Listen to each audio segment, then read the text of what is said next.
Senhor esteja convosco.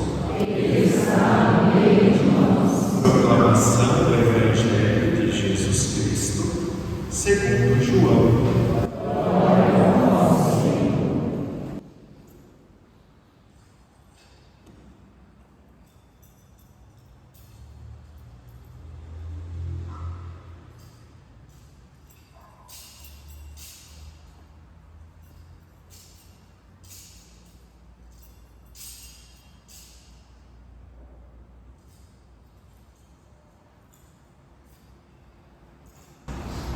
Naquele tempo, Jesus ergueu os olhos ao céu e rezou, dizendo: Pai Santo, eu não te rogo somente por eles, mas também por aqueles que vão crer em mim pela sua palavra, para que todos sejam um, como tu, Pai, estás em mim e eu em ti, e para que eles estejam em nós, a fim de que o mundo creia que tu me enviaste.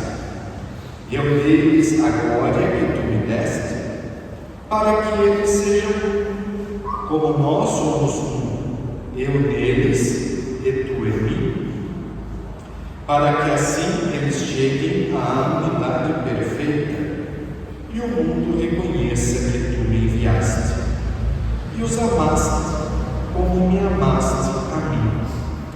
Pai, aqueles que me deste, quero que estejam comigo onde eu estiver, para que eles contemplem a minha glória que tu me deste, porque me amaste antes da fundação do universo. Pai justo, o mundo não te conheceu, mas eu te conheci, e estes também conheceram que tu me enviaste. Eu lhes fiz conhecer o teu nome, e o tornarei conhecido ainda mais, para que o amor com que me amaste esteja neles, e eu mesmo esteja neles. Palavra da salvação. Glória a vós, Senhor.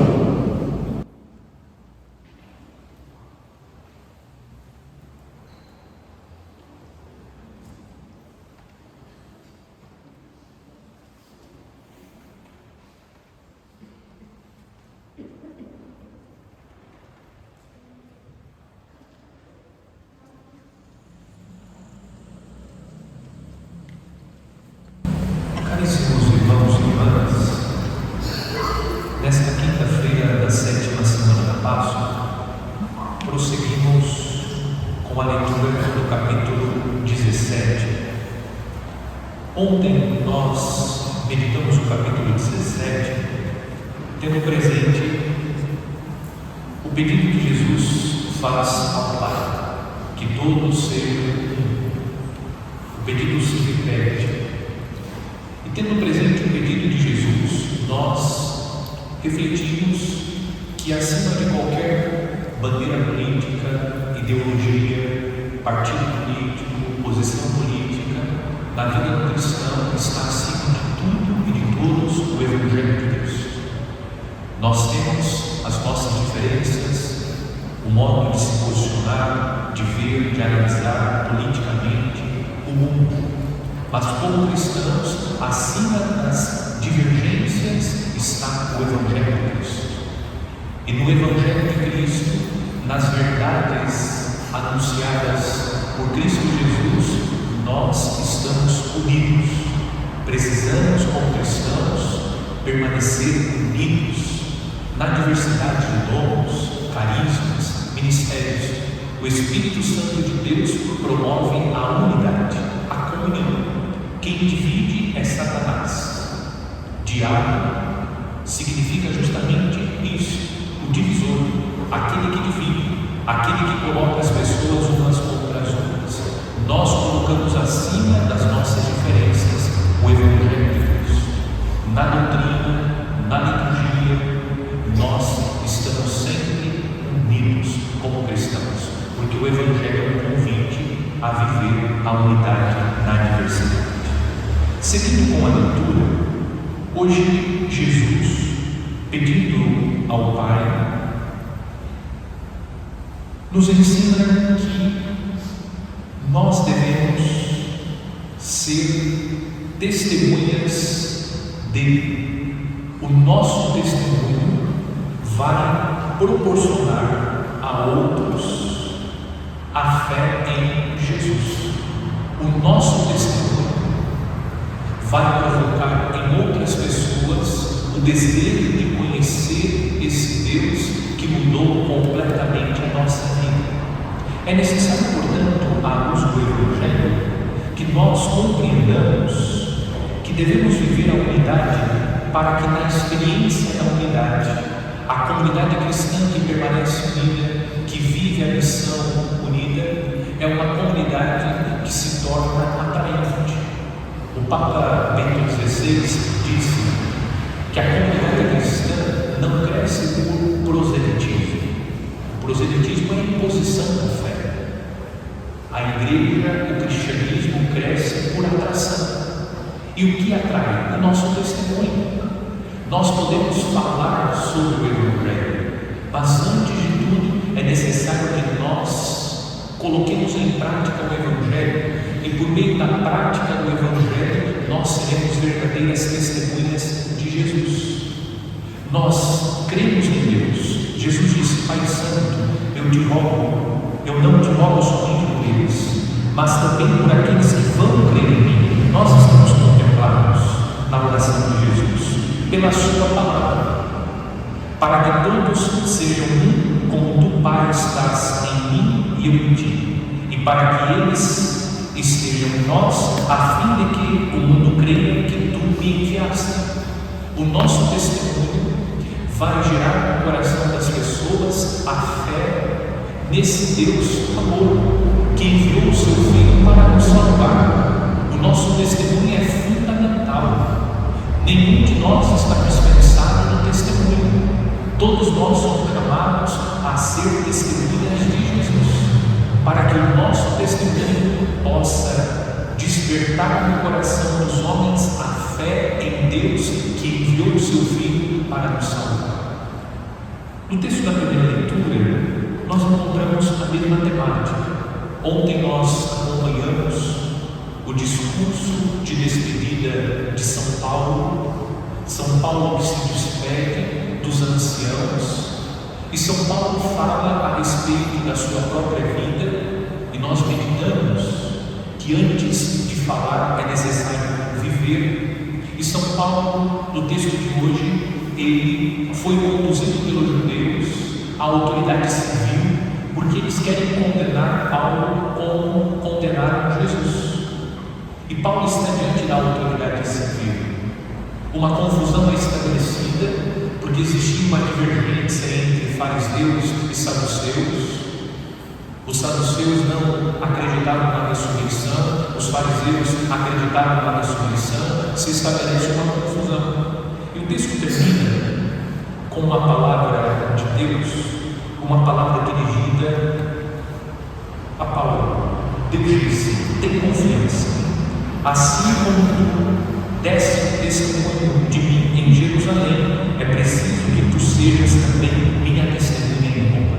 Mais uma vez aparece a temática do testemunho. Paulo testemunha Jesus em Jerusalém, e Deus pede que Paulo dê testemunho de Jesus em Roma. Roma será a cidade do martírio de São Paulo. Portanto, hoje a palavra de Deus convida a comunidade cristã a recordar a sua missão de ser testemunha de Jesus, como Paulo, como Pedro, como aqueles que nos precederam. É necessário que nós sejamos testemunhas de nosso Senhor Jesus Cristo. O que meditamos quando falamos sobre a santidade? Santo é aquele em quem Deus é encontrado. Esse é o nosso testemunho.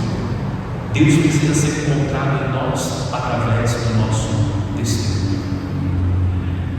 Seguindo com os temas da novena, hoje eu gostaria de propor uma meditação E o próprio Jesus no Evangelho fala que outros iriam crer nele através da palavra, a respeito da meditação da palavra de Deus. Mais uma vez recordo, o tema central da nossa novena, a carta de São Paulo aos Romanos, no capítulo 8, versículo 13. São Paulo ensinando que é necessário deixar de viver segundo a carne para viver segundo o Espírito. E uma das ferramentas para provocar a morte do homem que vive segundo a carne e reavivar em nós o homem que vive segundo o Espírito é a própria palavra de Deus, é a meditação da palavra de Deus. Nós já encontramos algumas ferramentas, entre elas a penitência, também a oração, são ferramentas que promovem o homem espiritual para que o homem carnal morra. Vamos meditar a respeito da importância da meditação da palavra de Deus para viver uma vida segundo o Espírito. Primeiro ponto, nós não podemos nos esquecer que a palavra de Deus, a Bíblia, a Sagrada Escritura, os livros sagrados, são inspirados. Nós encontramos na Sagrada Escritura a verdade. A Sagrada Escritura, ela é inspirada e ela carrega a palavra de Deus. Quando nos colocamos diante da Sagrada Escritura, nos colocamos diante da palavra de Deus. Trata-se de uma verdade de fé. Por isso nós lemos a Bíblia com o óculos da fé. Qual é o elemento que não pode faltar quando nós vamos ler a Sagrada Escritura? A fé. Algumas pessoas fazem uma leitura da Bíblia a partir da biologia, a partir da física. Você pode fazer uma leitura a partir da biologia e da física, mas a intenção do autor sagrado não é apresentar um tratado sobre biologia, sobre física, sobre química. Não se trata disso. A Escritura é um livro de fé, é um livro de teologia. O óculos que nós colocamos para ler a Escritura é o óculos da fé. Nos colocamos diante do texto sagrado, reconhecendo que nós estamos diante da palavra de Deus e que a Bíblia Sagrada contém verdadeiramente a palavra do Senhor. Reconhecer que o autor da Bíblia é o próprio Deus. E agora eu passo a ler, literalmente, um texto pela sua profundidade e beleza do Concílio Vaticano II sobre a Escritura, para que cada um possa compreender qual é a compreensão da Igreja sobre a Bíblia. Disse o Concílio Vaticano II através da Constituição Dogmática da Fé: as coisas reveladas por Deus, que se encontram e manifestam na Sagrada Escritura, foram escritas por inspiração do Espírito Santo. Por isso, a palavra de Deus. Quem inspirou foi o Espírito Santo de Deus. Com efeito, a mãe Igreja, por fé apostólica, considera como sagrados e canônicos os livros inteiros do Antigo Testamento e do Novo Testamento, como todas as suas partes. Por quê? Tendo sido escritos por inspiração do Espírito Santo, tem Deus por autor e como tais foram confiados à própria Igreja. Essas são as palavras literais da Igreja. Nós estamos diante de um livro cujo inspirador é o Espírito de Deus, que é Deus. Portanto, na Sagrada Escritura nós encontramos a palavra de Deus. É Deus falando conosco, é Deus falando com o seu povo. É claro, a Bíblia não caiu do céu pronta. Houve um processo, são séculos e séculos de gestação desse livro sagrado que hoje nós temos nas mãos. Aliás, a Bíblia é uma biblioteca. Nós católicos encontramos 46 livros no Antigo Testamento e 27 no Novo Testamento, uma verdadeira biblioteca. E cada livro está inserido no seu contexto histórico. E a Bíblia reúne todos esses livros, cujo autor principal é o próprio Deus, é o Espírito Santo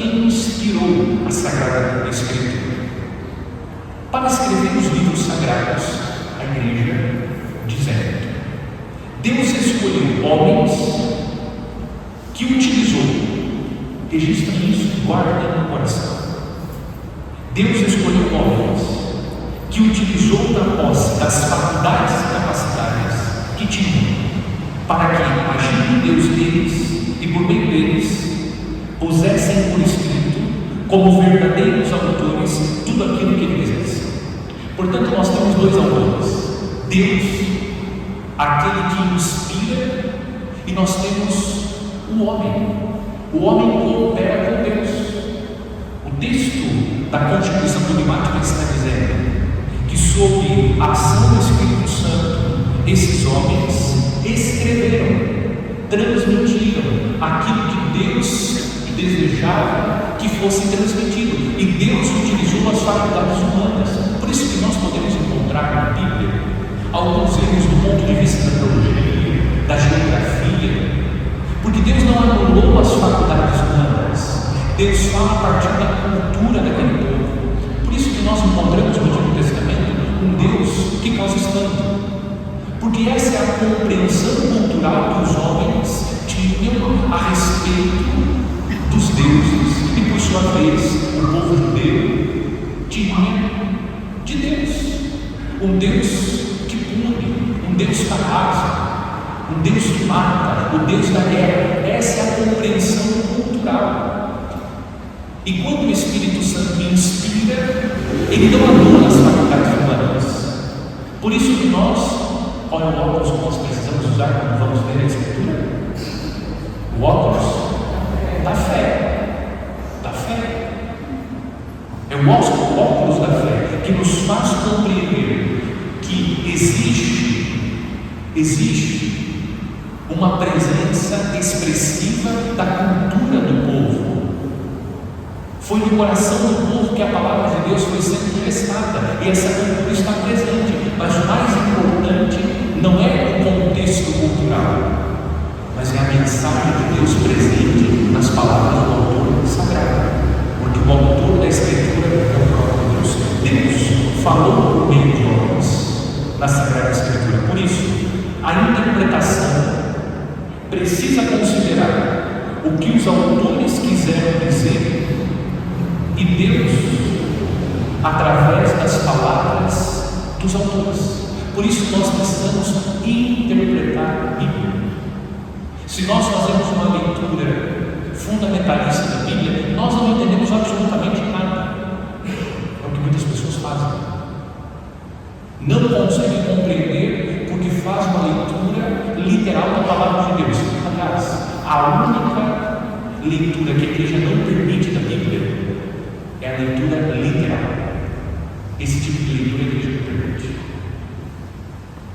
Nós precisamos interpretar a Bíblia, porque ela tem, em primeiro lugar, o próprio Deus como autor. É sob a inspiração do Espírito Santo que os homens escreveram, mas também a Bíblia tem os agiógrafos, essa é a palavra técnica, aqueles que escreveram a Bíblia, homens, seres humanos. E Deus não anulou as faculdades desses homens. Deus utilizou as faculdades para comunicar a sua palavra. É necessário considerar que a Bíblia, ela é a palavra de Deus, que ela não contém erros do ponto de vista da fé e da moral. Do ponto de vista da fé e da moral, nós não encontramos ele na Sagrada Escritura, mas nós podemos encontrar, eu repito, erros do ponto de vista teológico, do ponto de vista geográfico. Por quê? Porque o Espírito Santo não anula as faculdades do homem. Essa era a compreensão que o homem tinha a respeito das coisas. É desse modo que o homem descreve, porque essa é a compreensão que ele tinha a respeito das realidades do mundo. A Bíblia é escrita em linguagem humana, mas carrega, através da linguagem humana, a palavra de Deus. Esse é o primeiro ponto. Segundo ponto, as finalidades da Escritura segundo São Paulo. São Paulo disse a Timóteo, segunda carta de São Paulo a Timóteo, capítulo 3, do versículo 14 a 17. A partir disso nós vamos entender por que é importante a meditação da palavra de Deus, para que passemos a viver segundo o Espírito e deixemos de viver segundo a carne. Diz São Paulo a Timóteo: tu, porém, permanece firme naquilo que aprendeste e aceitaste, como servo. Tu sabes de quem o aprendeste, desde a infância, conheces as sagradas letras. Elas têm o poder de comunicar-te a sabedoria que conduz à salvação pela fé em Cristo Jesus. Toda a Escritura, São Paulo afirma, toda a Escritura é inspirada por Deus, é útil para instruir, para refutar, para corrigir, para educar na justiça, a fim de que o homem de Deus seja perfeito, qualificado para toda boa obra. Agora vamos a cada ponto que São Paulo coloca. Porque nós precisamos, para viver uma vida segundo o Espírito, ler e meditar as Sagradas Escrituras. As finalidades da Palavra de Deus na vida do homem, segundo o ensinamento de São Paulo. Primeiro, São Paulo diz: sabedoria que conduz à salvação pela fé. Quando nós lemos a Escritura, nós encontramos nela a sabedoria divina. Deus vai comunicando a nós, através da meditação, a sabedoria que nós precisamos. O que significa sabedoria? A capacidade de saborear as coisas. Nós aprendemos a saborear a vida. Como nós perdemos tempo com coisas banais, fúteis, irrelevantes ao longo da vida? Porque falta a sabedoria divina. Nós dispensamos um tempo excessivo com coisas que não edificam. Perdemos tempo com coisas tão insignificantes, porque falta a sabedoria divina. Quando nós temos a sabedoria divina, nós sabemos saborear com moderação, com equilíbrio, tudo aquilo que a vida vai apresentando. Nós passamos a utilizar com sabedoria aquilo que a vida vai colocando no nosso caminho. Mas se falta a sabedoria divina, nós nos perdemos nas coisas do mundo durante a vida, porque faltou a sabedoria divina. Nós somos cabeça dura. Escutem, incluídos, mas é verdade.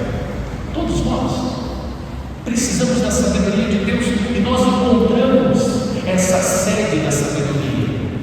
É a Sagrada Escritura. Na medida que nós vamos lendo, ruminando, vamos mastigando a palavra de Deus, essa sabedoria de Deus vai penetrando em nós e aprendemos a viver a vida, e a vida se torna saborosa, porque nós aprendemos a desfrutar com equilíbrio, com moderação, de tudo aquilo que a vida vai propondo. Porque a vida tem os seus percalços, mas a vida é um dom de Deus, e nós encontramos muitas coisas boas durante a vida. Deus nos oferece muitas oportunidades, mas se falta sabedoria, nós não conseguimos desfrutar daquilo que Deus está nos oferecendo.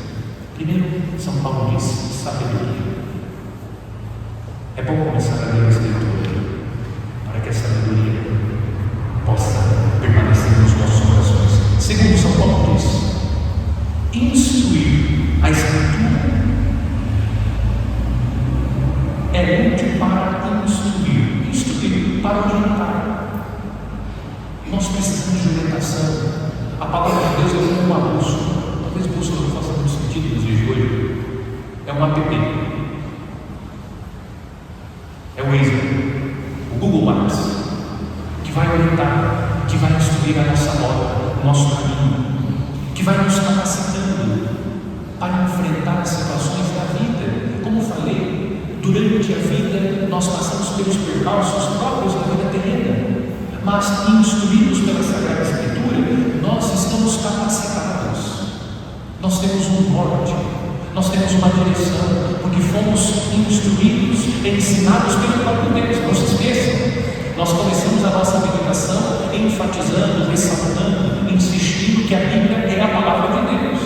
Quando nós estabelecemos um contato com a palavra de Deus, lemos e meditamos a Escritura, nós somos instruídos pelo próprio Deus e temos o nosso GPS funcionando perfeitamente.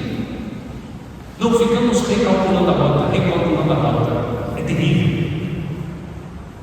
Nós ficamos tão dependentes dos aplicativos que hoje temos dificuldade quando estamos sem sinal de internet. Quando nós lemos a Escritura, o sinal de internet nunca cai. Nós estaremos sempre orientados orientados, preparados, capacitados, instruídos. Venha o que vier. Deus nos capacita, Deus nos prepara, Deus nos orienta através da sua palavra. São Paulo ainda diz que a Escritura é útil para refutar, para contestar o que não está de acordo com a fé.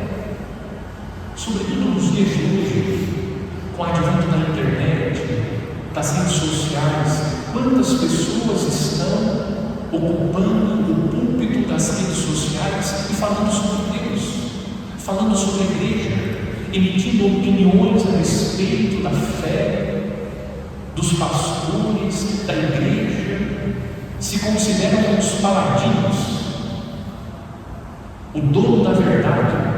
E nós não seremos enganados por essas pessoas, porque nós poderemos refutar, no sentido que nós teremos a sabedoria, a luz necessária para compreender que aquilo que está sendo dito não está de acordo com a fé.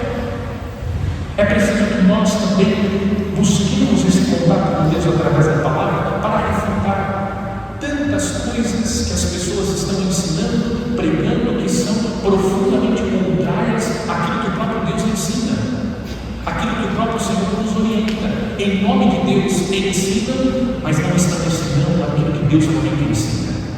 E se nós desconhecemos, nós não somos capazes de refutar. Nós vamos acolhendo, vamos consultando, vamos aceitando na passividade. Isso vai gerando uma confusão,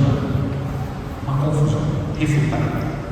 São Paulo ainda diz que a Escritura é útil para corrigir, a denúncia. A Escritura denuncia o nosso próprio erro. A palavra de Deus vai nos corrigindo, vai nos lapidando. O próprio Jesus usa a imagem do corte, é a poda. A palavra de Deus vai nos podando, ela vai tirando as arestas. Esse contato com Deus vai aprimorando a nossa vida. Nós somos lapidados pelo próprio Deus.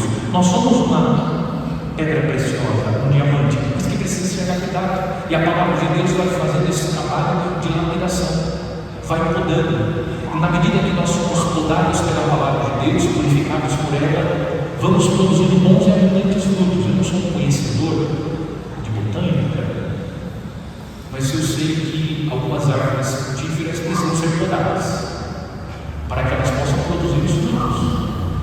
É isso que precisa acontecer com cada um de nós. E quem nos poda é o próprio Deus. É Ele que vai lapidando, podando a nossa vida. Ele vai nos corrigindo. E também nós utilizamos a palavra de Deus para corrigir o outro, mas sempre com caridade. Uma correção a partir da palavra de Deus. Não é uma correção a partir do que eu acho, do que eu penso. Não é uma correção movida pelo desejo de humilhar o outro, de ridicularizar o outro, de expor o outro. É uma correção que faço à luz da palavra de Deus, com caridade, para que o outro possa viver a mim, mude de vida e encontre o caminho que vai proporcionar a verdadeira felicidade. E por fim, São Paulo diz que a Escritura é útil para educar na justiça. A Escritura impulsiona o homem para a prática das boas obras. Primeiro, as obras de religião. O que significa as obras de religião? As obras em relação a Deus, o nosso culto, o nosso amor a Deus. É justo que nós adoremos o Senhor. É justo que nós ofereçamos a Deus corações de louvor, de gratidão. Dirigimos a Deus o nosso amor. A palavra de Deus nos educa para a justiça. É justo que eu esteja na presença de Deus. É justo que eu sirva ao Senhor por tudo aquilo que Deus fez e faz por mim. A palavra de Deus vai nos educando na justiça. Mas também a palavra de Deus, ela nos educa para as obras de misericórdia corporais e espirituais. Educa na justiça para que eu possa realizar obras em relação ao próximo. E quais são as obras de misericórdia corporais e espirituais? As obras de misericórdia corporais: dar de comer a quem tem fome, dar de comer a quem tem sede, acolher o peregrino, vestir o nu, visitar o enfermo, visitar os presos, enterrar os mortos. São as obras de misericórdia corporais, obras de misericórdia espirituais, ensinar os ignorantes, instruir na fé, dar bons conselhos, corrigir os que estão no erro, perdoar as injúrias, consolar os tristes, sofrer com paciência as fraquezas do próximo, rezar a Deus pelos filhos, rezar a Deus pelos vivos e pelos mortos. A palavra de Deus vai nos educando na justiça. Nós passamos a realizar boas obras, as obras de religião, aquelas que se referem a Deus, e também passamos a realizar obras de misericórdia corporais e espirituais, obras em vista do bem do próximo. Isso tudo vai promovendo a nossa santificação. Nós vamos deixando de viver segundo a carne, porque o homem que vive segundo a carne é o homem inclinado sobre si mesmo, o homem que é incapaz de olhar para além do próprio umbigo. Ele olha tão somente para si mesmo, para as suas necessidades, no máximo para aqueles que estão morando com ele sob o mesmo teto. Na medida que nós estabelecemos esta comunhão com Deus pela Escritura, a palavra vai nos educando na justiça, e nós somos mais justos. Vamos oferecendo a Deus aquilo que é devido a Deus, e nós vamos oferecendo ao próximo aquilo que é devido ao próximo. Esse é o conceito básico de justiça. Terceiro e último ponto: a leitura e a meditação. Como fazer essa leitura e meditação? É claro que é uma indicação muito simples, superficial, porque a intenção é apenas provocar na comunidade o desejo de estabelecer essa relação com Deus através da meditação da palavra. Primeiro, mantenha um contato assíduo com a palavra de Deus.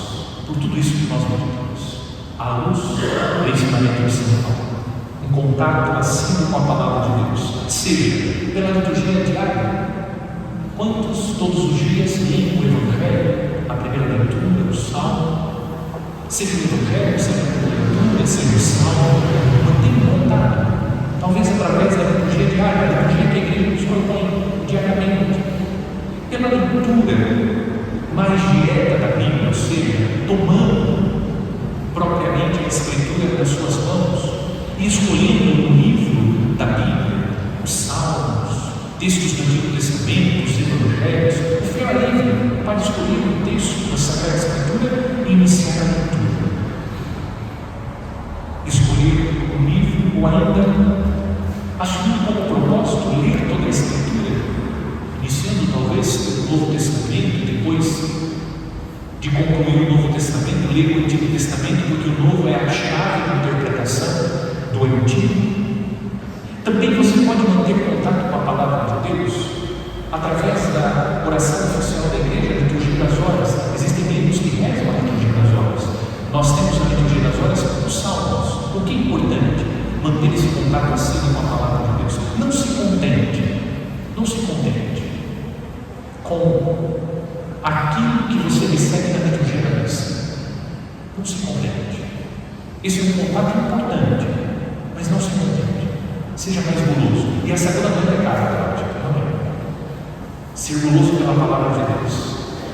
Essa é uma santa gula. Ter esse desejo de alimentar a vida com a palavra de Deus. Como nós perdemos quando deixamos de ingerir, de degustar esse alimento saboroso que é a palavra de Deus. Depois, reserve um tempo para ler, refletir e meditar na palavra. Mas a minha agenda, eu não sei quanto tempo você tem. É a sua consciência diante de Deus. Talvez seja 5, 10, 20 minutos, meia hora. Não importa. Estabeleça um tempo para se encontrar com o Senhor, para meditar a palavra de Deus. Reserve um tempo. Depois, procure um lugar que favoreça. Um lugar que favoreça esse recolhimento, o silêncio. Claro, na sua casa, naturalmente, mais prático. Um lugar para que você possa se colocar diante do Senhor, lendo e meditando a sua palavra. Estabeleça o melhor lugar. Às vezes quem tem as crianças não é fácil. O barulho das crianças, talvez levantar antes delas. Isso poderia ajudar. Porque no final do dia não são todas as pessoas que têm força suficiente para conseguir ficar acordadas. Às vezes aqui, alguns piscam. Medite. Reservar um horário para se encontrar com o Senhor, o melhor horário. Depois, manter fielmente esse propósito, cultivando o silêncio interior para ouvir o Senhor que fala através da palavra. Algumas pessoas gostam de anotar. Anotar ajuda. Você vai estabelecendo as ideias centrais, as inspirações. Isso vai constituindo o seu diário espiritual, vai proporcionando um crescimento. E por fim, escolha um texto da Escritura. Como eu falei, pode ser um texto da própria liturgia diária ou um texto da sua preferência. Medite, reze, faça a leitura, se necessário for, repita a leitura. Isso vai ajudando a assimilar a palavra de Deus. Eu reconheço que não é tão simples ler a Bíblia, é verdade. Mas também é verdade. Se houver docilidade, abertura de coração e uma disposição generosa, Deus vai falar. Deus vai falar. Talvez você não consiga captar todos os elementos, mas Deus vai falar. Deus encontra. Porque Deus vai reconhecer a disposição, o desejo, a sede, a fome sincera que você tem de alimentar a sua alma com a palavra. O Espírito Santo vai encontrando meios para falar, para ensinar, para instruir através da palavra de Deus. É fato que o início é exigente, como qualquer atividade. No começo é exigente, mas depois você vai aprendendo a amar a palavra de Deus e ela passa a fazer parte da sua vida. Vamos pedir ao Espírito Santo de Deus, neste 7º dia, a graça de crescer no amor à palavra de Deus, e que, conhecendo, amando a palavra de Deus, nós sejamos o que a liturgia da palavra nos pede nesta quinta-feira, testemunhas de Jesus.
O Senhor esteja convosco. Proclamação do Evangelho de Jesus Cristo segundo João.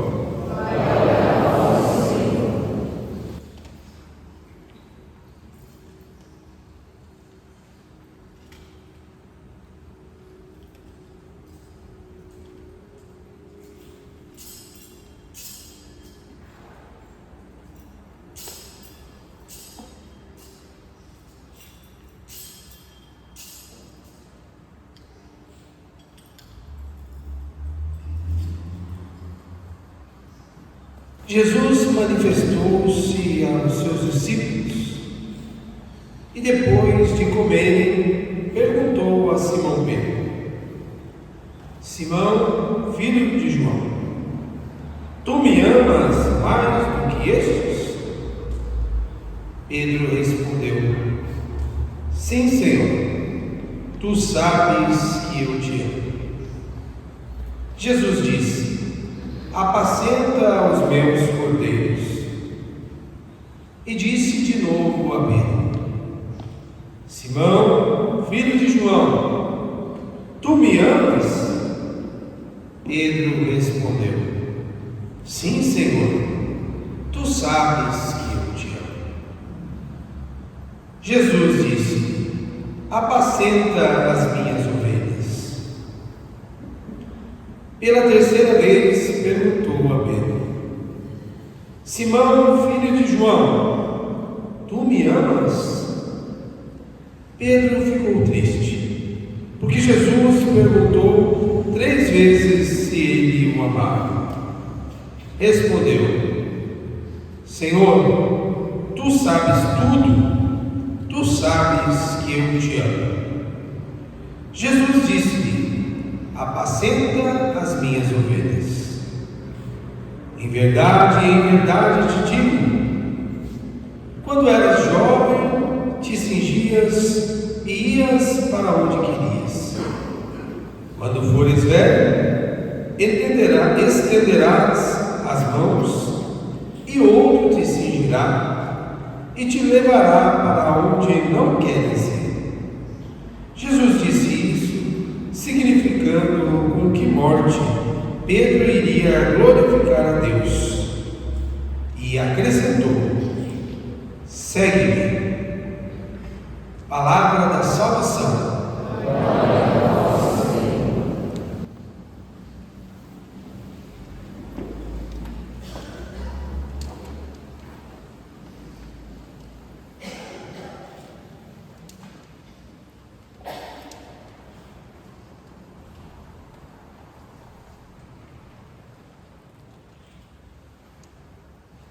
Caríssimos fiéis, chegamos ao 8º dia da novena do Espírito Santo.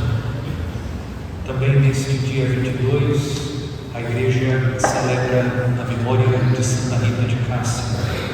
Pela sua intercessão, pedimos a Deus que nos dê a sua graça para colher os frutos desta novena que estamos rezando. Concluímos ontem a leitura do capítulo 17 do Evangelho de São João. Estamos às vésperas da celebração de Pentecostes e, celebrando Pentecostes, iremos concluir o tempo da Páscoa. Aprendemos com a leitura do capítulo 17 que temos junto de Deus um intercessor, que é o próprio Deus, Jesus Cristo. A oração sacerdotal de Jesus ensina que Jesus está intercedendo por nós. Ele é o grande mediador. Nós reconhecemos que os santos intercedem por nós, mas o grande intercessor que nós temos no céu é o próprio Jesus. Os santos, unidos a Cristo, intercedem por nós. Jesus se apresentou como o defensor, o advogado, quando anunciou que ele e o Pai iriam enviar um outro Paráclito. Concluindo a leitura do capítulo 17, hoje a liturgia proclama o capítulo 21 do Evangelho de São João. Particularmente é o texto que mais me toca na Sagrada Escritura. Explico o motivo pelo qual esse texto é um texto que toca profundamente a minha vida. Nós acompanhamos no capítulo 21 a última aparição de Jesus para os discípulos no Evangelho de São João. Jesus apareceu no dia da ressurreição. Depois de 8 dias, novamente Jesus apareceu. São os textos que nós ouvimos durante os primeiros dias da Páscoa. E próximos de encerrar, a Igreja apresenta a última aparição de Jesus, segundo a catequese de São João, para os discípulos. O que ocorre? Os discípulos voltaram a viver como viviam antes de conhecer Jesus. Eles estão pescando. Pedro anunciou que iria pescar e outros do grupo acompanham Pedro na pescaria. Eles estão pescando e nós reconhecemos o quadro triste dos discípulos pela cena apresentada no Evangelho. Eu chamo a atenção para um detalhe. O texto diz que Pedro estava nu, despido das suas vestes. A nudez revela a vergonha, a nudez representa a fragilidade. Pedro está fragilizado, Pedro está envergonhado por tudo o que viveu.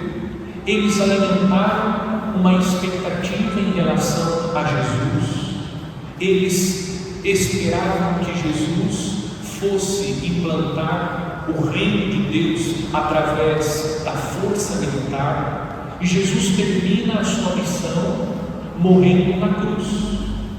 Eles estão profundamente tristes, fragilizados, envergonhados, mas Jesus mais uma vez apareceu na vida dos discípulos.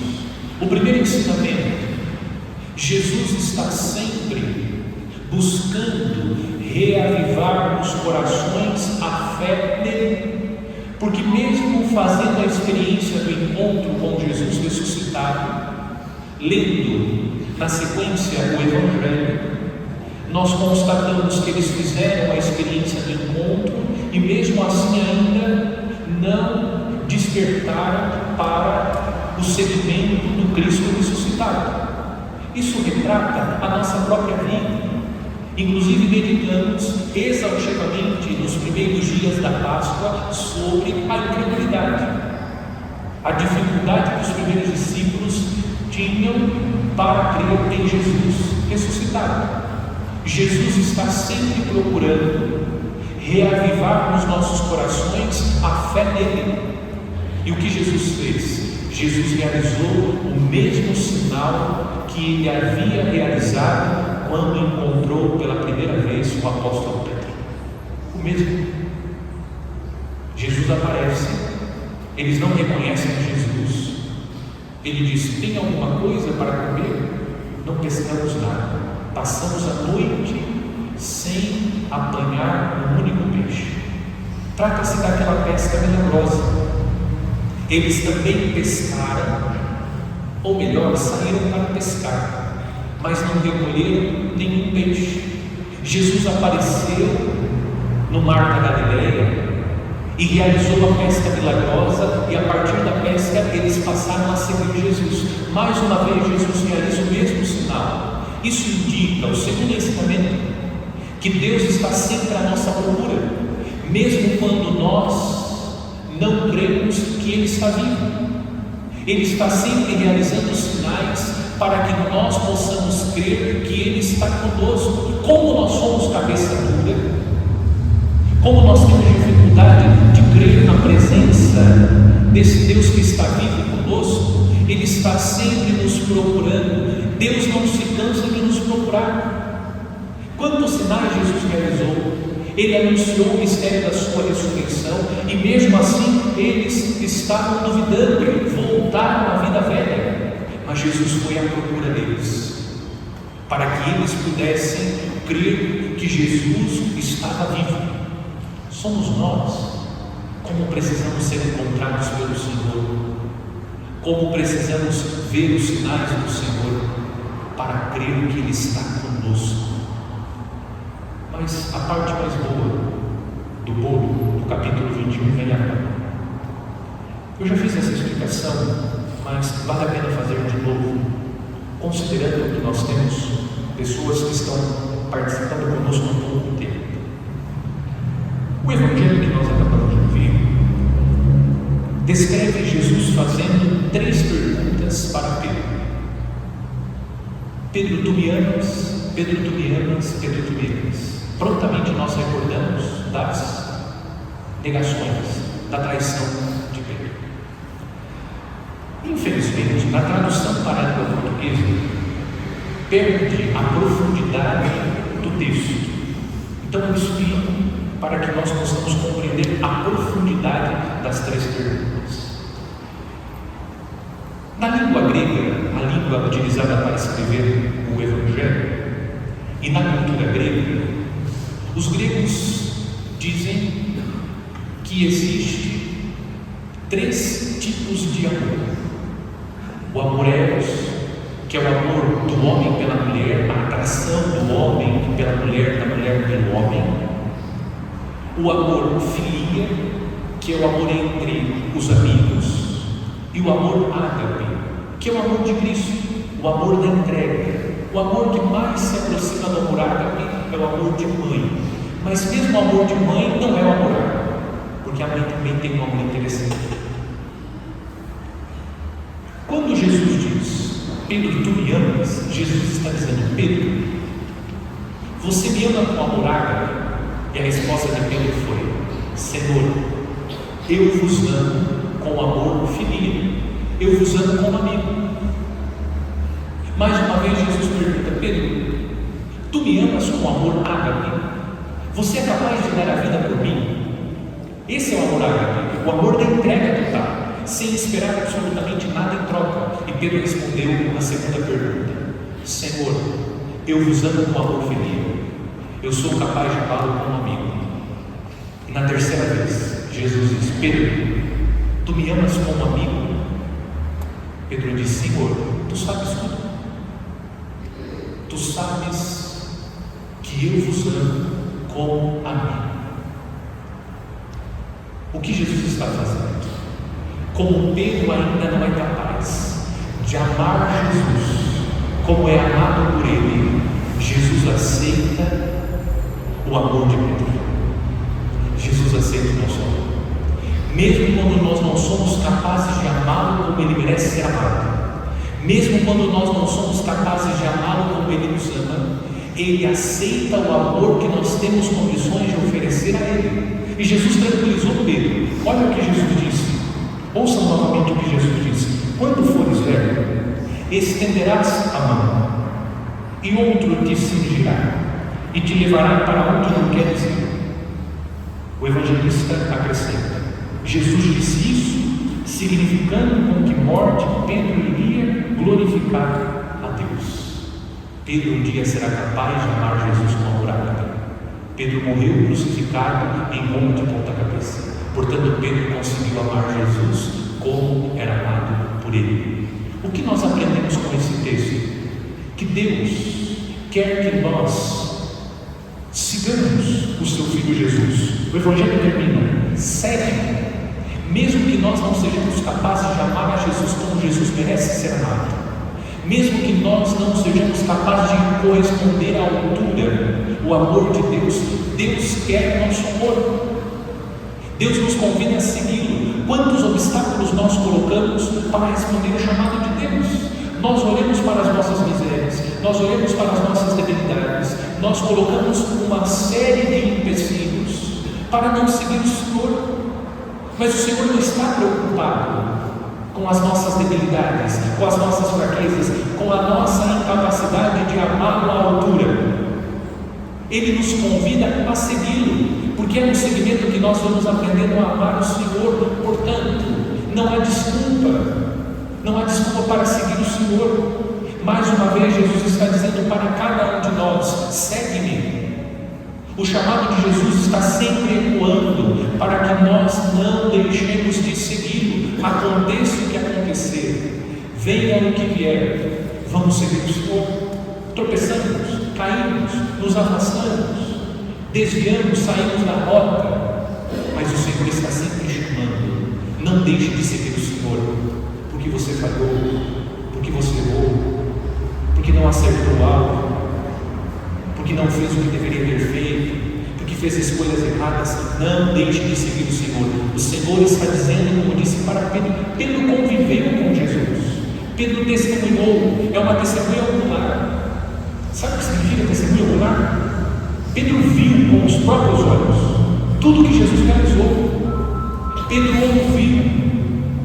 ouviu a pregação de nosso Senhor, e mesmo assim, vendo tudo que Jesus fez, ouvindo tudo que Jesus disse, mesmo se encontrando com o Senhor ressuscitado. Pedro ainda tinha dificuldade, Pedro se afastou do Senhor, mas o Senhor foi ao encontro dele e mais uma vez disse: segue-me. É o que Deus faz conosco. Por isso que esse texto me toca profundamente, porque Deus não recusa aquilo que nós podemos oferecer a Ele. Mesmo que nós não sejamos capazes de amá-lo como Ele merece ser amado, Deus aceita aquilo que nós temos para oferecer. O texto dos Atos dos Apóstolos, na primeira leitura, está descrevendo o caminho que Paulo está percorrendo antes da sua morte. Paulo, como Jesus, é declarado inocente pela autoridade civil. Embora seja reconhecido como inocente, Paulo também vai morrer. Paulo será decapitado em Roma. Irmãos e irmãs, o testemunho de Paulo, mesmo sendo inocente, Paulo passou pelas tribulações. Nós também vamos passar pelas tribulações. Ainda que nós sejamos inocentes, ainda que nós não tenhamos culpa que recai sobre os nossos ombros, nós também vamos passar pelas tribulações. No entanto, como Paulo foi vitorioso, nós também em Cristo seremos. Hoje quero propor uma meditação, já às portas da conclusão da nossa novena, sobre a Eucaristia. Recordo mais uma vez que estamos fazendo as meditações tendo presente a necessidade de viver uma vida segundo o Espírito, deixar de viver segundo a carne, segundo as paixões, as vontades desordenadas, para viver segundo a vontade de Deus, segundo as moções do Espírito Santo de Deus. Não devemos viver segundo a moção do espírito de corpo, devemos viver segundo as moções do Espírito Santo de Deus. E todo esse itinerário que nós estamos percorrendo é um caminho, é um indicativo para que nós procuremos ser sensíveis, dóceis à moção do Espírito de Deus, que o Espírito Santo seja de fato o nosso mestre interior, aquele que vai conduzir, aquele que vai dirigir a nossa vida. Conduzir e dirigir a vida não significa que nós vamos perder a nossa liberdade. No exercício das nossas faculdades livres, sem prescindir da nossa vontade, Deus quer nos conduzir, quer iluminar a nossa vida, conduzir os nossos passos, e tudo aquilo que nós estamos meditando visa alcançar a graça de ser conduzido pelo Espírito de Deus. Hoje quero propor uma meditação sobre a Eucaristia. Ontem nós meditamos sobre a Palavra de Deus, vimos a importância da meditação da Palavra de Deus. Hoje sobre a Eucaristia. Primeiro ponto, é necessário lembrar que a Eucaristia é o corpo e o sangue de nosso Senhor. Foi o próprio Cristo quem declarou. Na última ceia, Jesus, tomando em suas mãos o pão e o cálice, disse: isto é o meu corpo, isto é o meu sangue. Quando nós nos colocamos diante da Eucaristia, nós não estamos diante de uma representação. A Eucaristia não é um símbolo da presença de Jesus. A Eucaristia não é uma representação. A Eucaristia é o corpo e sangue de nosso Senhor. Jesus disse: isto é o meu corpo, isto é o meu sangue. A Eucaristia é a carne de nosso Senhor, é o sangue de nosso Senhor. E eu gostaria de ler o texto de São João, do Evangelho de São João, o discurso do pão da vida. Vamos ouvir o que Jesus disse, para que nós não nos esqueçamos que estar diante da Eucaristia é estar diante do corpo, sangue, alma e divindade de nosso Senhor. Disse Jesus: eu sou o pão vivo descido do céu. Quem comer deste pão viverá para sempre. O pão que eu darei é a minha carne, para a vida do mundo. Em verdade vos digo, se não comerdes a carne do Filho do Homem e não beberdes seu sangue, não tereis a vida em vós. Quem come a minha carne e bebe o meu sangue tem vida eterna, e eu o ressuscitarei no último dia. Pois minha carne é verdadeira comida, e o meu sangue é verdadeira bebida. Quem come minha carne e bebe meu sangue permanece em mim e eu nele. Assim como o Pai que vive me enviou, e eu vivo pelo Pai, também aquele que de mim se alimenta viverá por mim. Este é o pão que desceu do céu. Ele não é como o pão que os pais comeram e pereceram. Quem come este pão viverá eternamente. Jesus está afirmando categoricamente que a Eucaristia, este pão que nos alimenta, é a sua carne. O vinho que nós bebemos é o sangue de nosso Senhor. Nele nós recebemos, no vinho, o sangue de nosso Senhor. Nela, no pão consagrado, na Eucaristia, nós recebemos o corpo de nosso Senhor. Portanto, se nós temos diante de nós na Eucaristia a presença viva, real, substancial de Jesus, o que nós devemos fazer? Segundo ponto, adorar o Senhor. Nos ajuda a deixar de viver uma vida segundo a carne, a adoração ao Santíssimo Sacramento. É necessário que nós repensemos a nossa atitude diante de Jesus Eucarístico.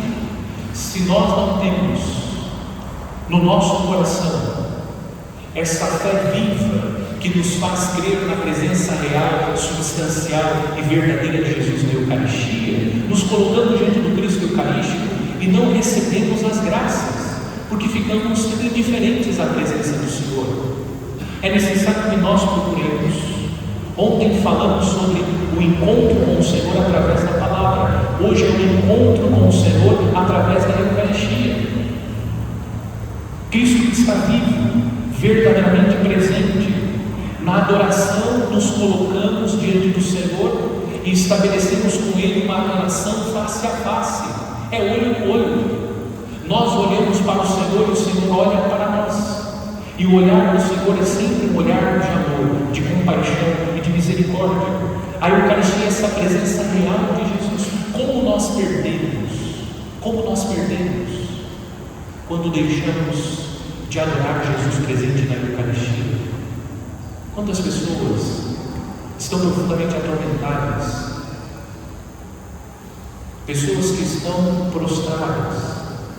Na Eucaristia nós encontramos a paz, encontramos a força, encontramos a alegria, porque estamos diante do Senhor. Mesmo que as nossas palavras naquele dia não saiam, nós estamos diante do Senhor. O Senhor nos vê e nós podemos ver o Senhor que está presente na Santa Eucaristia. A adoração ao Santíssimo nos possibilita esse encontro face a face com Deus. Na medida que nós vamos viver esse encontro com o Senhor, nós conhecemos o Senhor e o Senhor vai possibilitando a nós o autoconhecimento. É como entre nós, quanto mais nós convivemos uns com os outros, mais nos conhecemos. Nós vamos conhecendo os gostos que o outro tem, o paladar, o que gosta de comer, de beber, que tipo de música gosta de escutar, que tipo de passeio gosta de fazer. Vamos nos conhecendo na medida que nós vamos nos encontrando, vamos convivendo. Nós precisamos aprender a conviver mais com o Senhor, porque muitos ainda não fizeram essa experiência do encontro com o Senhor, porque não estão se colocando na presença do Senhor. Nós não encontramos aquele que não buscamos. Só vamos encontrar o Senhor quando passarmos a buscá-lo. Buscar o Senhor, sobretudo, na Eucaristia. Pedir sempre a Deus, quando você estiver diante da Eucaristia: meu Deus, eu creio, mas aumenta a minha fé. Porque os sentidos nos enganam. Nós olhamos um singelo, um ínfimo pedaço de pão, mas a fé nos dá a certeza: é Jesus que está, é o Senhor que está vivo, presente na nossa oração. E o terceiro e mais importante ponto da meditação sobre a Eucaristia é a Santa Missa. A Santa Missa é o ponto mais alto da nossa vida de fé. Ordinariamente, é na Santa Missa que recebemos o corpo e sangue de Cristo. Cristo se dá a nós como alimento. Nós acabamos de ouvir no texto do Evangelho de São João. Jesus dizia: o pão que os vossos pais comeram no deserto não fez deles homens eternos. O pão que eu darei irá eternizá-los. O pão de Jesus é um pão que dá vida, é um pão que nos conduz à pátria definitiva, ao céu. Na Eucaristia nós encontramos este pão cada vez que nós celebramos a missa. O sacrifício redentor de Cristo é atualizado. E quando nós participamos ativa, piedosa e conscientemente da Eucaristia, nós vamos nos santificando pela graça da Eucaristia que nós comungamos. A liturgia da igreja vai proporcionando a nós um verdadeiro retiro espiritual. Na Santa Missa, nós vamos, neste encontro que fazemos com Cristo pela celebração da Santa Missa, acompanhando a vida de Cristo, os mistérios de Cristo. Nós vamos comungando a palavra de Cristo, o corpo de Cristo, e nós vamos vivendo esse processo de santificação. Quantas vezes trocamos a Santa Missa, deixamos de ir ao encontro do Senhor? O Senhor se oferece a nós como alimento. Na medida que nós vamos nos afastando da Santa Missa, na medida que nós deixamos de comungar o Cristo que se dá a nós na palavra e na Eucaristia, vamos perdendo as nossas forças. A Eucaristia é alimento e remédio para a nossa vida. Como somos curados, como somos fortalecidos pela Santa Eucaristia. A Eucaristia nos cura, a Eucaristia nos renova, a Eucaristia nos fortalece para atravessar o deserto da vida. Somos renovados por esse sublime encontro com Cristo na Santa Eucaristia. Vamos pedir ao Senhor a graça para perseverar na participação, participar com piedade, com devoção na Santa Missa, que nós perseveremos participando, mas com disposição. Não participe como alguém que compõe uma plateia de teatro, porque a missa não é um teatro. Não participe da missa como alguém que compõe a torcida organizada do time do coração. Você não é um integrante da plateia de teatro, muito menos um integrante da torcida organizada.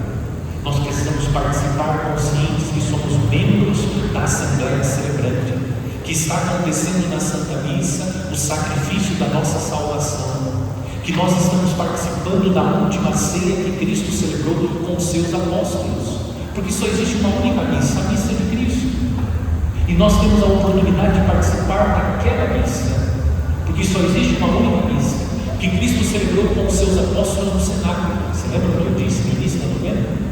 Que pela liturgia nós entramos na sala do cenáculo. Você sabia que foi na mesma sala que Jesus instituiu a Eucaristia que os apóstolos receberam o Espírito Santo? Na mesma sala, a sala do cenáculo. Cada vez que nós participamos da Santa Missa, nós entramos pela liturgia na sala do cenáculo, para que o Espírito Santo faça o que Ele faz da Eucaristia em cada um de nós. Ele transforma a Eucaristia. É interessante porque a igreja usa um termo técnico, que é a transubstanciação. O Espírito Santo muda a substância do pão e do vinho. Busca no Aurélio uma das definições de substância. Substância é aquilo que não muda, uma das definições. Mas o que acontece por obra do Espírito Santo? Aquilo que é imutável passa por um processo de mutação. Muda. O pão não é mais pão, é o corpo de nosso Senhor. O vinho não é mais vinho, é o sangue de nosso Senhor. Isso é obra do Espírito Santo.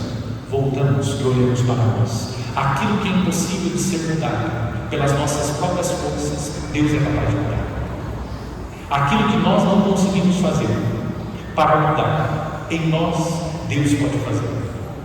É necessário que haja da nossa parte essa disposição, para que o Espírito Santo, que transforma o pão no corpo, o vinho no sangue, transforme também a nossa vida. Participemos com amor, com adoração. Eu tenho insistido na necessidade do silêncio, porque sem silêncio, sem recolhimento, nós não conseguimos acessar o mistério. Nós ficamos dispersos. Nós já vivemos num mundo muito barulhento. Muito barulhento. Se nós não vivemos essa experiência do recolhimento, se nós não tomamos consciência que estamos entrando na sala do cenário, nós vamos ver a missa como um mero ritual. Quantos deixam a Igreja Católica e depois falam: a missa é um ritual, é um ritualismo da Igreja Católica, porque não entendeu absolutamente nada. Se nós não entramos com esse espírito de recolhimento, com o desejo sincero de se encontrar com o Senhor, de participar de corpo e alma da Santa Missa, se torna para nós, ela não é, mas se torna para nós um mero ritualismo, nada além disso. Por isso a necessidade de se recolher, de viver essa introspecção, para participar ativa, consciente e piedosamente da Santa Missa, para beber desse grande mistério que é o mistério da nossa salvação. Que Deus, por intercessão de Santa Rita, cuja memória hoje celebramos, nos dê esta graça de participar com toda a piedade da Santa Missa do mistério da nossa salvação.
O Senhor esteja convosco. Proclamação do Evangelho de Jesus Cristo segundo João.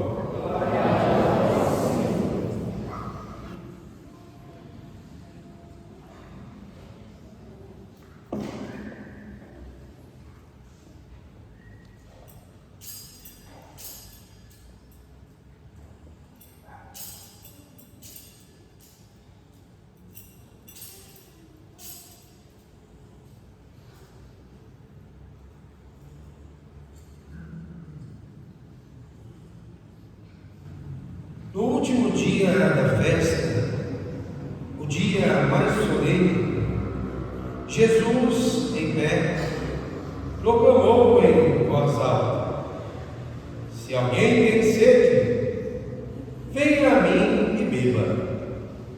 Aquele que crê em mim, conforme diz a Escritura, rios de água viva jorrarão do seu interior. Jesus falava do Espírito que deviam receber os que tivessem fé nele, pois ainda não tinha sido dado o Espírito, porque Jesus ainda não tinha sido glorificado. Palavra da salvação. Glória a vós, Senhor.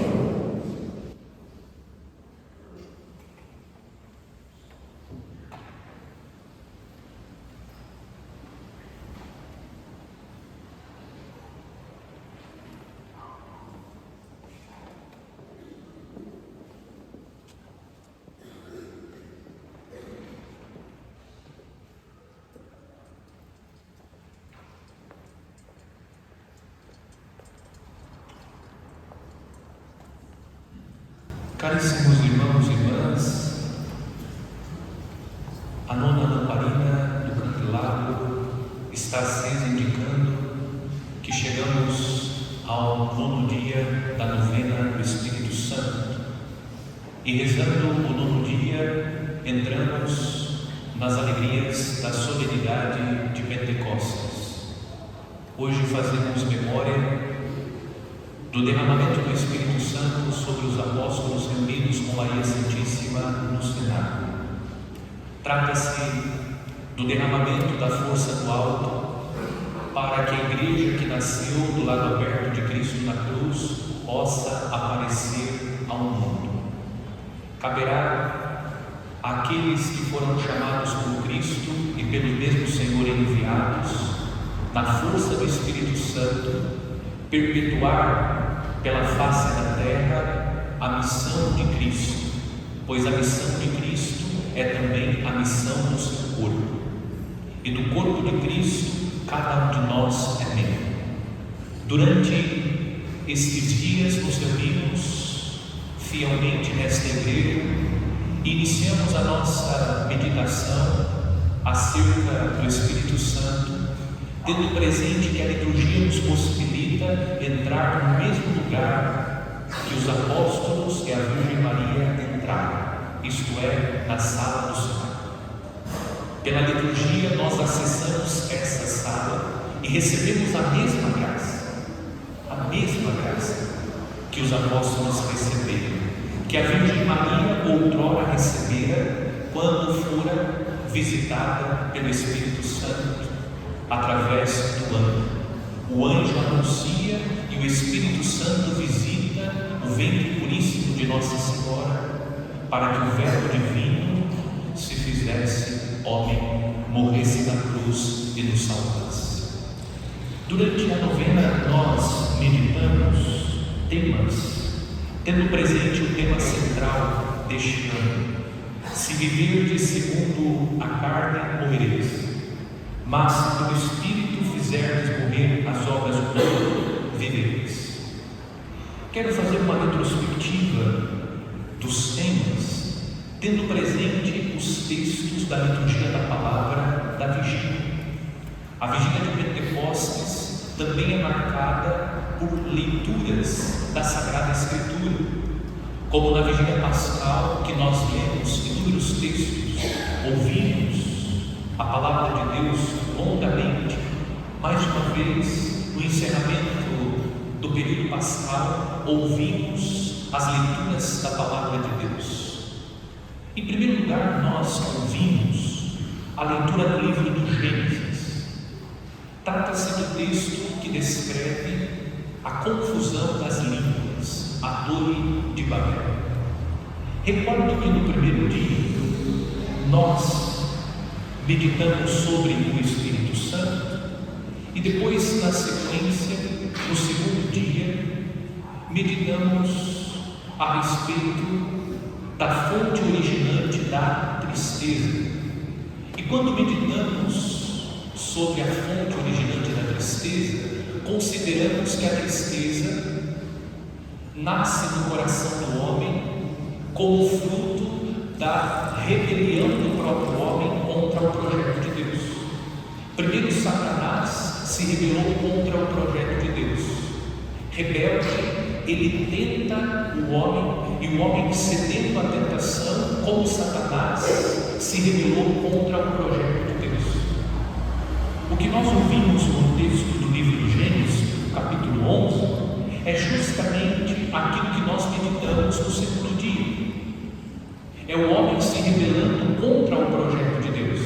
O homem quer estabelecer o seu projeto sobre o projeto de Deus, sufocando o projeto de Deus.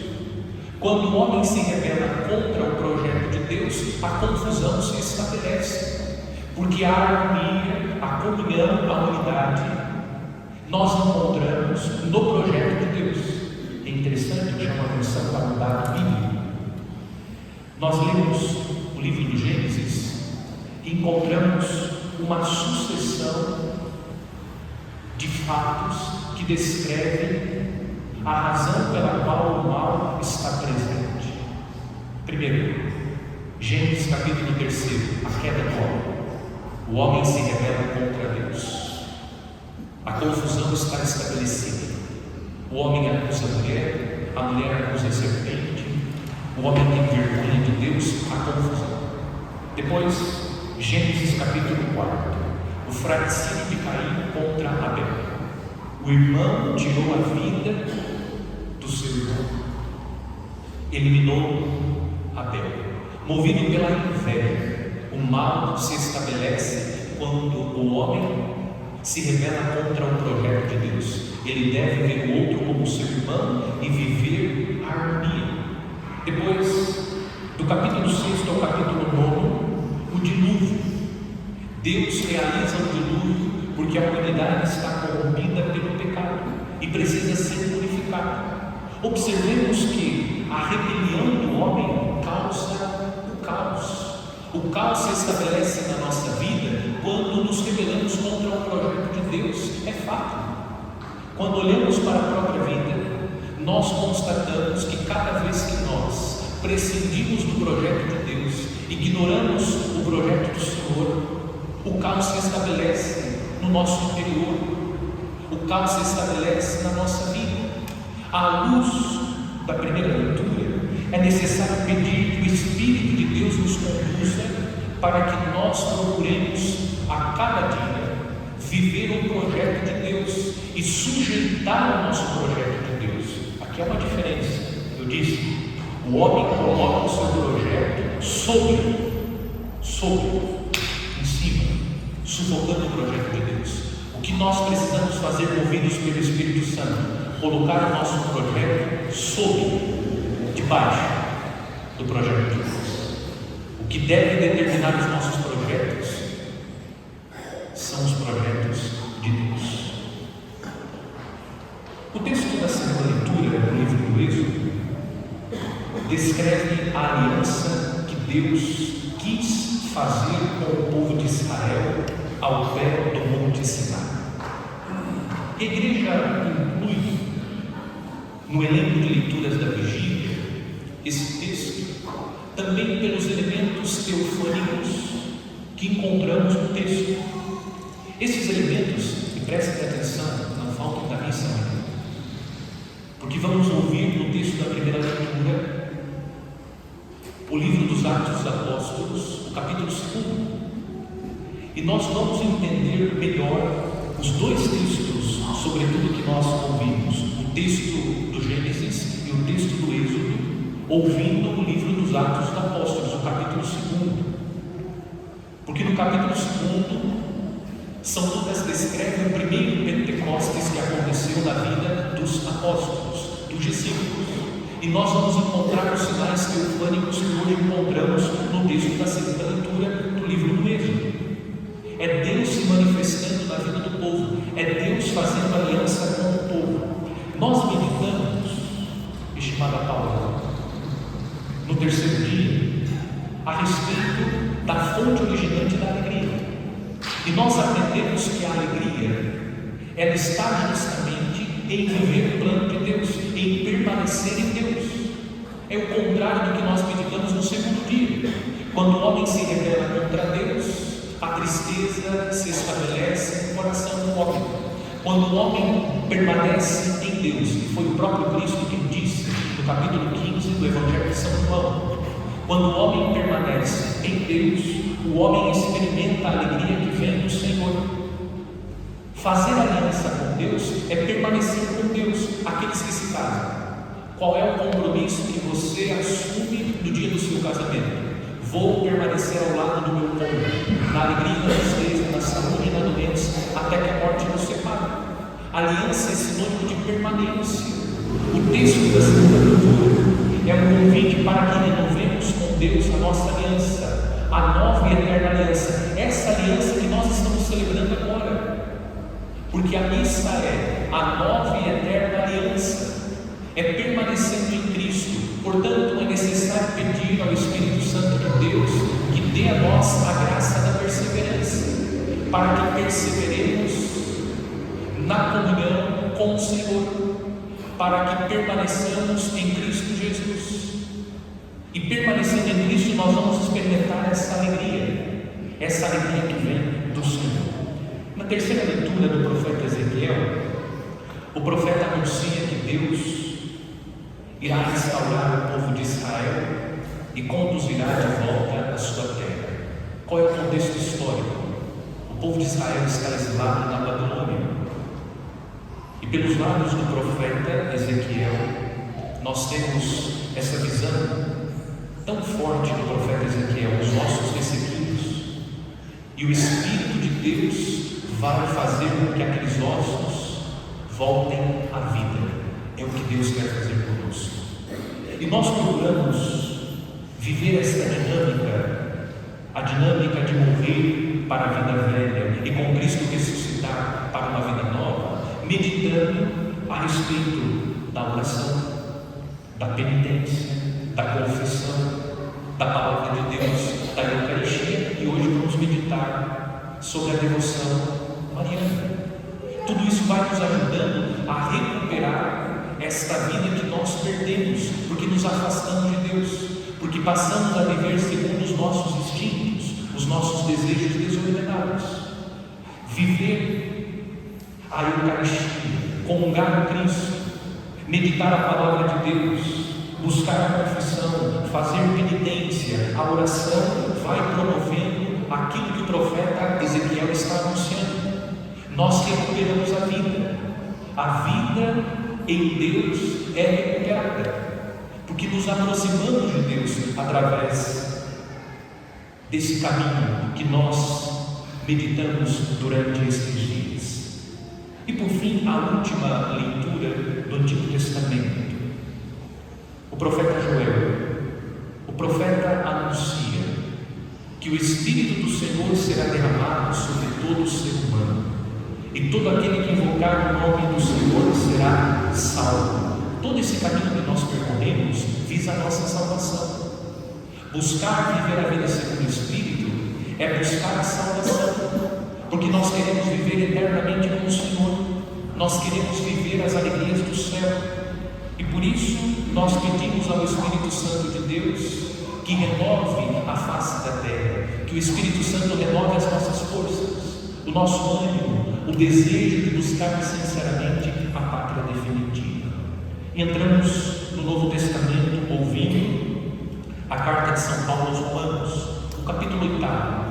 Não está contemplado o versículo que é o tema da nossa novena deste ano, mas ouvimos o capítulo 8 e a frase lapidar do texto: o Espírito vem em socorro da nossa fraqueza.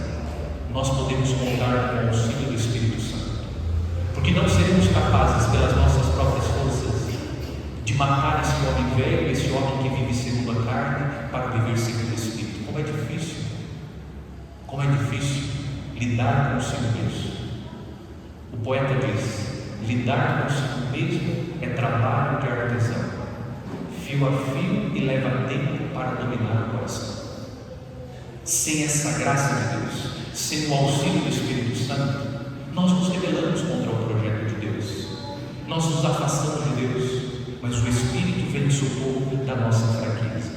No Evangelho, o capítulo 7 do Evangelho de São João, encontramos a festa das tendas, ou a festa do tabernáculo.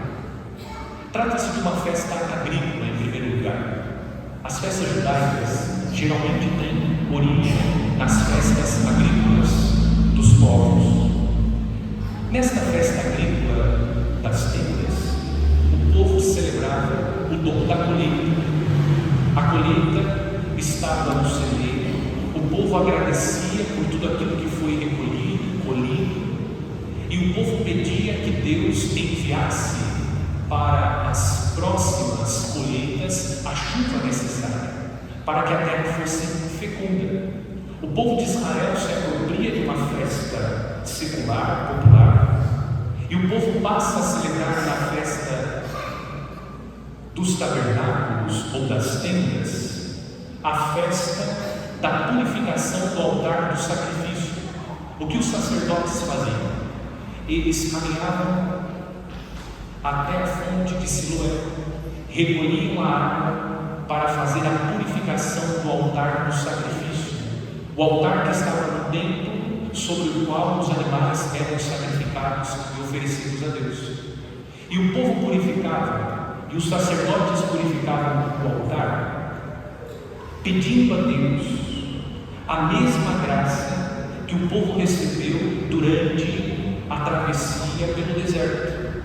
Pedia a graça da renovação espiritual, porque Deus fez brotar água da rocha fendida no deserto, e Deus renovou espiritualmente a vida do povo através desse sinal. O povo estava murmurando, se rebelando contra Moisés, contra Deus, e Deus fez jorrar da rocha fendida a água. Quando o sacerdote lavava, purificando o altar do sacrifício, pedia essa graça. Hoje Jesus se apresenta participando da festa das tendas, da festa do tabernáculo, como a verdadeira rocha. É dele que jorra a verdadeira água que nos purifica. Jesus é a rocha que foi crucificada e vendida, jorrou a verdadeira água para nos purificar. E esta água é o Espírito Santo que foi derramado sobre nós. Alguns veem na cruz Pentecostes acontecendo. Alguns entendem que Pentecostes aconteceu no exato momento da paixão de nosso Senhor, porque Jesus deu o último suspiro, e Jesus suspirou. O sopro, o hálito, Jesus derramando sobre nós, sobre a igreja, sobre cada um de nós, o Espírito Santo. Essa graça que hoje nós celebramos, a graça de receber esta vida nova de Cristo Jesus através do Espírito Santo. Esse Espírito Santo que nos fortalece, esse Espírito Santo que ilumina, esse Espírito Santo que é o doce hóspede da alma, esse Espírito Santo que vem em socorro da nossa fraqueza. Podemos contar com o auxílio do Espírito Santo, porque essa água que é o próprio Espírito que foi derramada sobre nós, nos purifica, nos renova. Por isso hoje nós vivemos no ato penitencial da missa a aspersão, para recordar o nosso batismo e para lembrar que o Espírito Santo foi infuso em nós no dia do nosso batismo, para que esse Espírito que hoje pedimos a sua efusão. Por que efusão? Porque o Espírito já foi infuso em nós. Agora pedimos que o Espírito Santo nos conduza, que Ele nos dirija, que Ele ilumine os nossos passos. Termino com uma brevíssima meditação sobre o último tema, que é a devoção mariana. E eu quero citar um único texto bíblico para fundamentar a nossa devoção à Virgem Maria. O Evangelho de São João, capítulo 19, os versículos 26 e 27. Mulher, Jesus no alto da cruz, a rocha fendida, a rocha que foi crucificada. Mulher, eis teu filho. Depois disse ao discípulo: eis tua mãe. E a partir dessa hora, o discípulo a recebeu em sua casa. Aqui está uma fundamentação para a devoção da Virgem Maria. O que é a devoção mariana? De maneira muito simples, é acolher Nossa Senhora como mãe. E por que nós acolhemos Nossa Senhora como mãe? Porque Jesus nos deu como mãe. Simplesmente. Porque Jesus nos deu como mãe. Quando Ele entregou a sua mãe para o discípulo amado, e o texto diz: e a partir dessa hora, o discípulo a recebeu em sua casa. Jesus estava ensinando que nós devemos acolher no nosso coração a Virgem Maria. E nós fazemos essa acolhida pela devoção. Quando manifestamos o nosso amor quando manifestamos o nosso carinho, quando dirigimos fervorosamente orações a Nossa Senhora, nós não estamos querendo colocá-la no lugar de Jesus. Nós estamos simplesmente querendo viver o que o próprio Cristo disse que deveríamos: acolhê-la como nossa mãe, na casa, no coração. Nós queremos que ela esteja conosco. Nós queremos que a Virgem Maria permaneça conosco. Ela esteve com os apóstolos na sala do cenáculo. Maria acompanha a igreja. Cada vez que nós celebramos a missa, na oração eucarística, a igreja cita a Virgem Maria, porque a Virgem Maria esteve presente durante toda a caminhada de Cristo Jesus. O mistério da nossa salvação é marcado pela presença de Nossa Senhora. Foi ela que recebeu no seu ventre o Verbo divino, o mistério da encarnação. Foi ela quem acompanhou a via dolorosa do seu filho e aos pés da cruz acompanhou a morte do seu filho. Foi ela quem contemplou o Cristo ressuscitado e o derramamento do Espírito Santo sobre os apóstolos. Portanto, acolher a Virgem Maria possibilita-nos participar vivamente dos mistérios de Cristo. Nossa Senhora nos aproxima dos mistérios de Cristo. Nossa Senhora não nos afasta de Cristo. Ela nos faz mais íntimos de Cristo. Ela nos ensina a amar verdadeiramente Cristo. Ela nos ensina a adorar verdadeiramente Cristo, porque somente Deus deve ser adorado. A Virgem Maria nós veneramos, um culto especial de veneração. Ela nos ensina a reconhecer que o seu Filho é o nosso Salvador. Portanto, a devoção à Virgem Maria nos insere na sala do cenáculo, porque quando nós acolhemos a Virgem Maria, ela nos conduz, ela nos aproxima de Jesus. E também a devoção à Virgem Maria nos associa aos apóstolos e aos outros discípulos para receber a mesma graça que eles receberam. A presença de Nossa Senhora na vida de cada cristão assegura que nós estaremos na presença de Cristo. Se nós temos a Virgem Maria por mãe, nós vamos reconhecer Jesus como o nosso Deus e Salvador. Se nós cultivamos esse amor à Nossa Senhora, nós vamos reconhecer Jesus como nosso Salvador. É simples. Se nós reconhecemos Nossa Senhora como nossa mãe, nós reconhecemos Jesus como nosso irmão. Nosso irmão que foi enviado pelo Pai para nos salvar. E se nós recebemos a Virgem Maria na nossa vida, podemos ter a certeza: onde está Maria está Jesus. Onde está Nossa Senhora está Jesus. Jesus não está porque sua mãe está. Nossa Senhora está porque seu filho está. Nossa Senhora indica essa presença. É o que nós acompanhamos na sala do cenáculo, é o que nós acompanhamos nas bodas de Caná.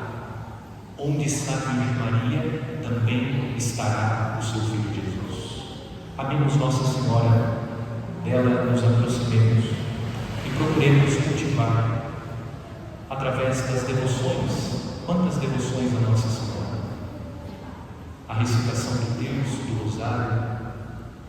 Existem métodos de consagração a Jesus pelas mãos de Nossa Senhora.